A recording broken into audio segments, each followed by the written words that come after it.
Hey, what's going on YouTube? Atrocious gameplay here. We are talking about in today's video a couple different cards that have been revealed for an upcoming Japanese TCG expansion called Shiny Star V.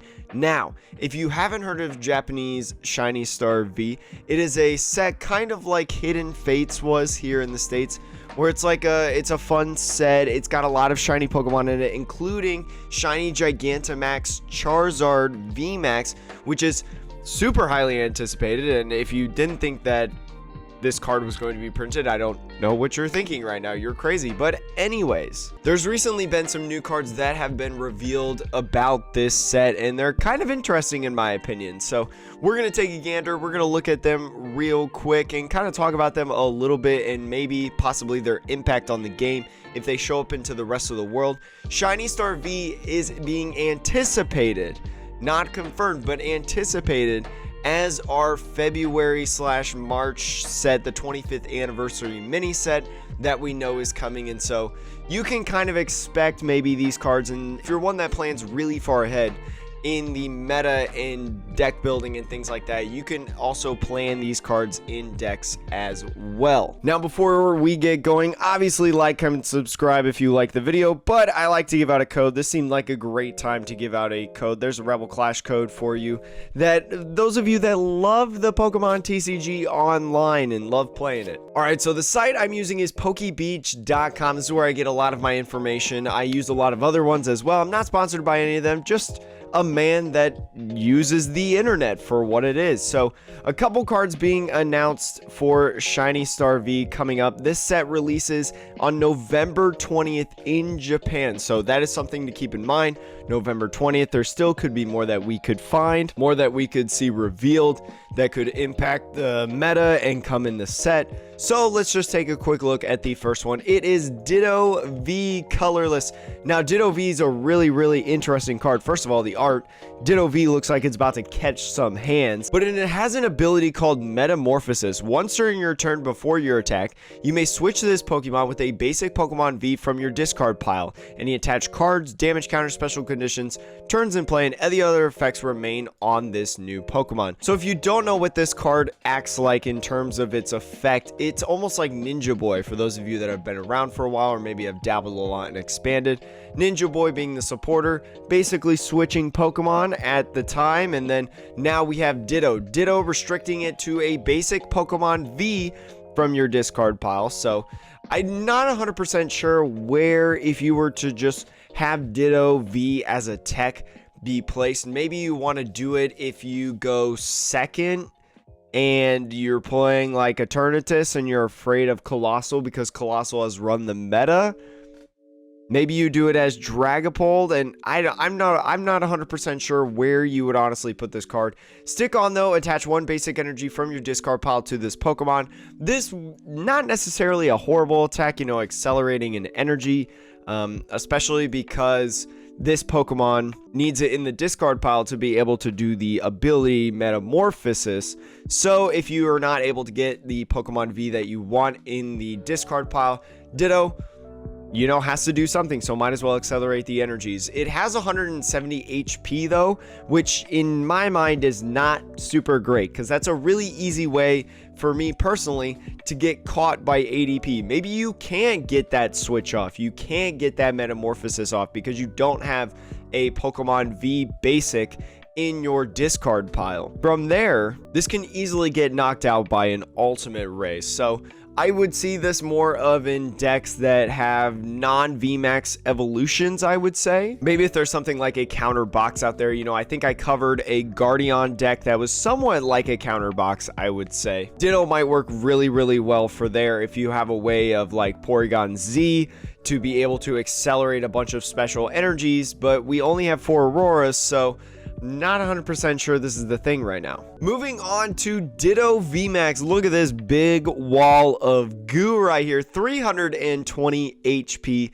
as Ditto V-Max. For 3 colorless, Max Transform. Choose one of your opponent's active Pokemon's attacks and use it as this attack.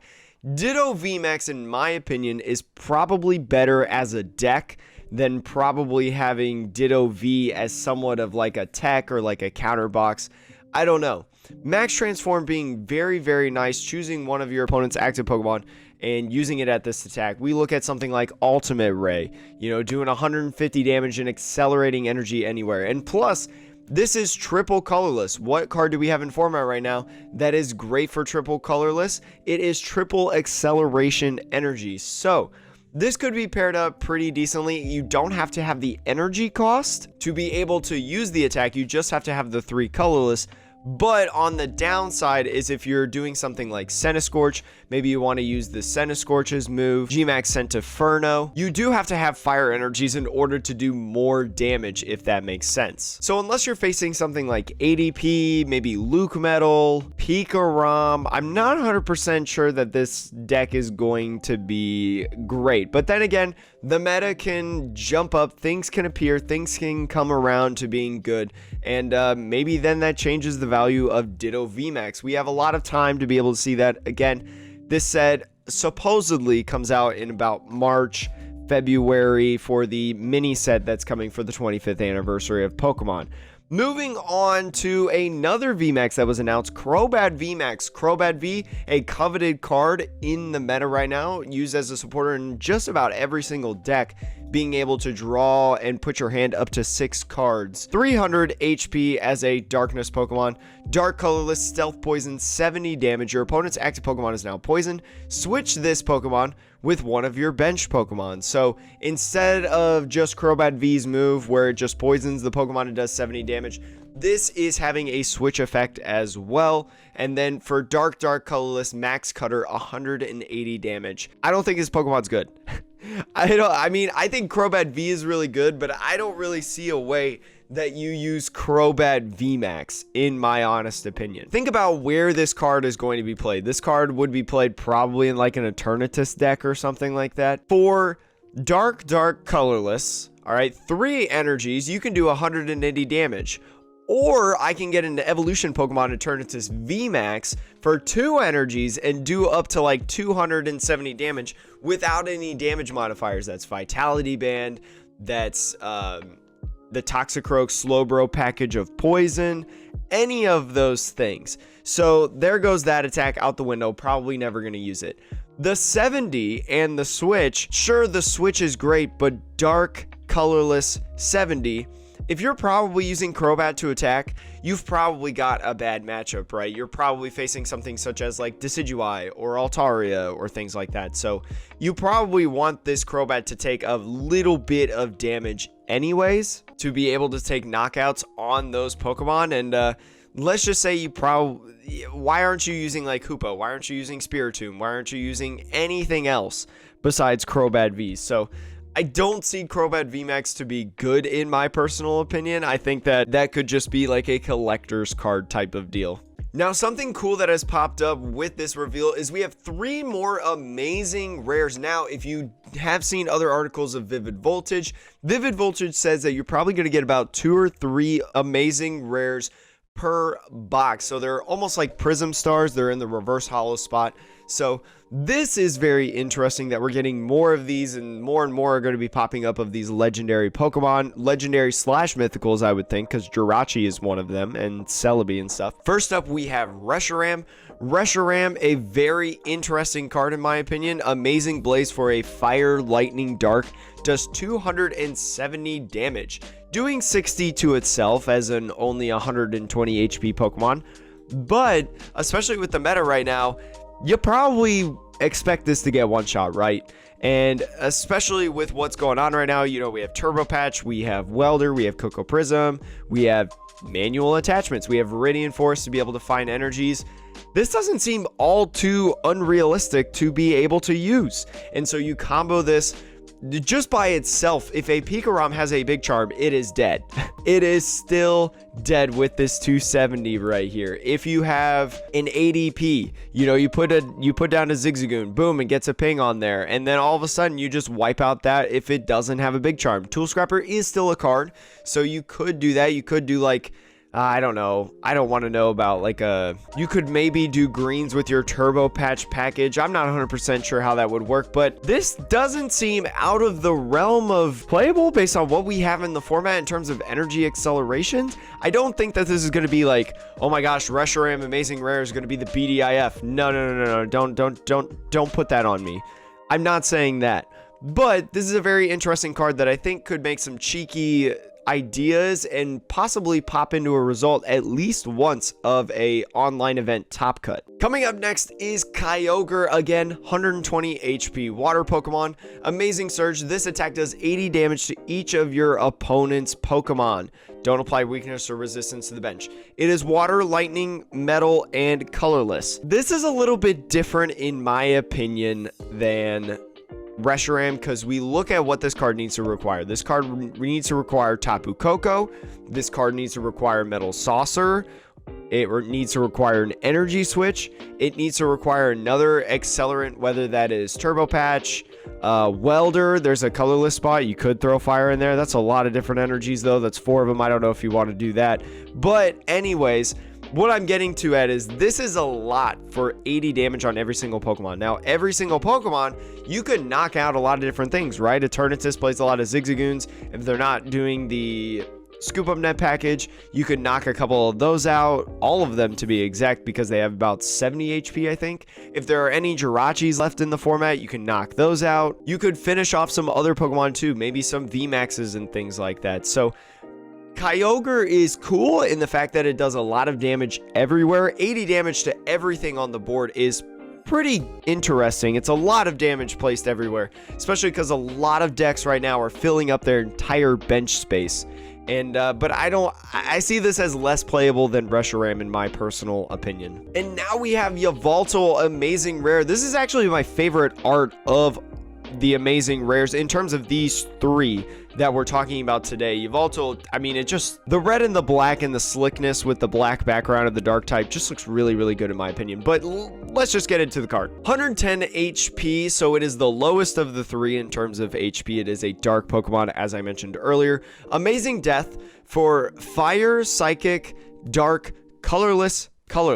Your opponent's active Pokemon is knocked out. That's it.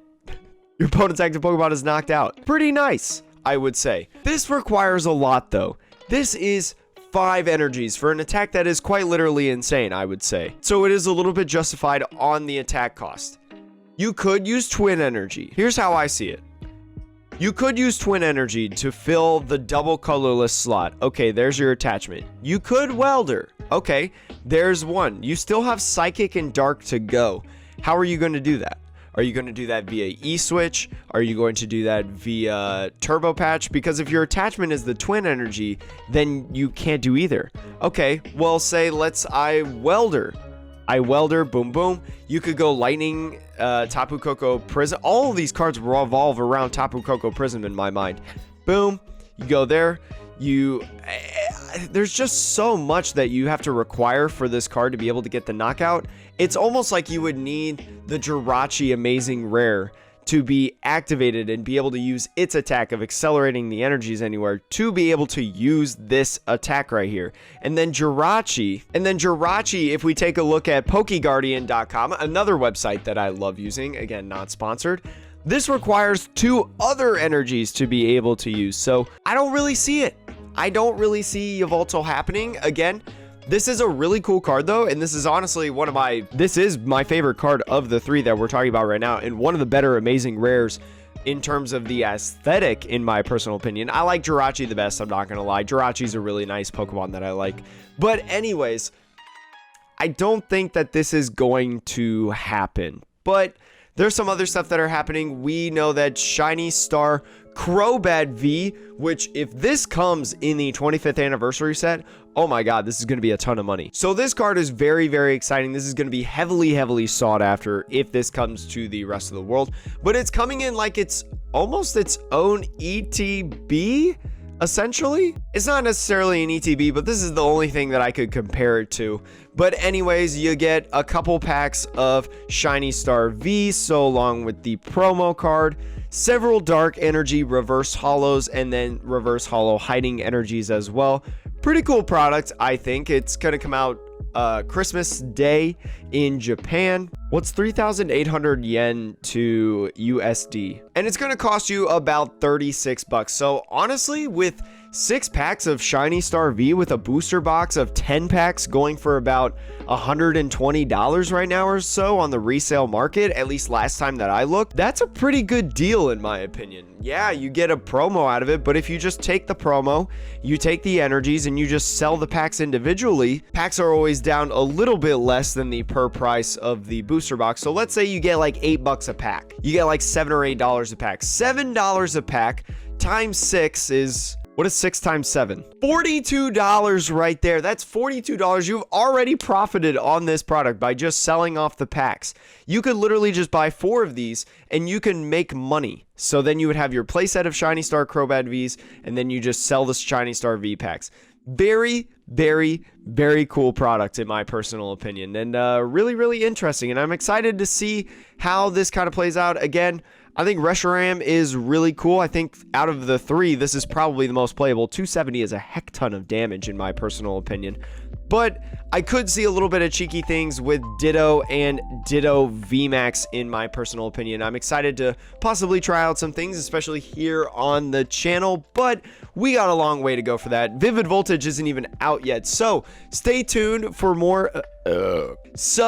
Make sure to come back next Saturday. We are going to go over Vivid Voltage prices, some of the more expensive cards in the set that you can buy, because the pre-releases are coming out. Well, they're actually already out by the time this video airs. So we will have the hype phase prices, the first initial stage of pricing before the booster boxes release in about 2 weeks. So thank you so much for watching Atrocious Gameplay. Remember, we're not very good at video games or card games, but we have a fun time doing it. I want to make Saturdays a little bit different of videos, not necessarily a deck profile, but more of like news, talking about values of cards, things of that nature. So this was a really cool video. I'm trying out a new type of schedule to where like Tuesday is a standard format deck, Thursday is a theme deck, and then Saturday is a different type of video. No, you know, might be expanded legacy, might be a news piece just like this, or like I said, a pricing video where we talk about the value of cards, boxes, all of that nature. And you know what? I hope you enjoyed this video, because these are some really cool cards. I actually really want this Ditto card. I actually really want this Ditto card, because this Ditto